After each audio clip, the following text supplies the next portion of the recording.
Hi guys, good morning. A day in my life here in New Jersey. Ayan guys, dito ko sa labas namin para mapakita ko po sa inyo ang maganda naming araw na to kasi summer na dito guys.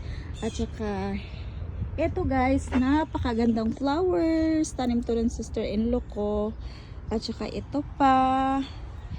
At saka ito pa. Purple na purple yung kulay.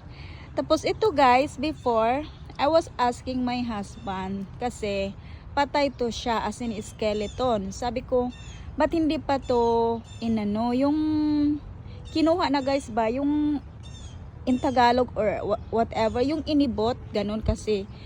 I thought that is patay na. So, sabi ng asawa ko, no, buhay pala daw ito. Kaya nga lang is hindi pa season na mamumukadkad yung mga flowers niya. So now guys, I was shocking kasi eto na yung kinalalabasan niya. Ang ganda ng mga dahon. Tapos eto pa, pink na pink. Meron pa tayong purple.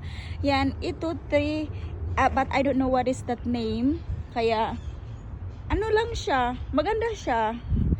Hindi ko kasi alam kung anong pangalan nito. Hindi ko rin natanong sa asawa ko. Tapos eto pa, pink na pink yung kulay. Mahilig kasi yung sister-in-law ko guys na magtanim ng mga flowers.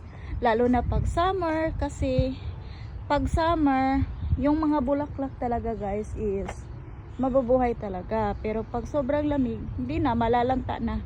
Tsaka pag mag-spring na din, pag at autumn na, hindi, wala na. Ano na din sila. So, ayan guys, ito yung labas namin. Update lang ako sa inyo. Bye-bye guys. Happy Tuesday. God bless.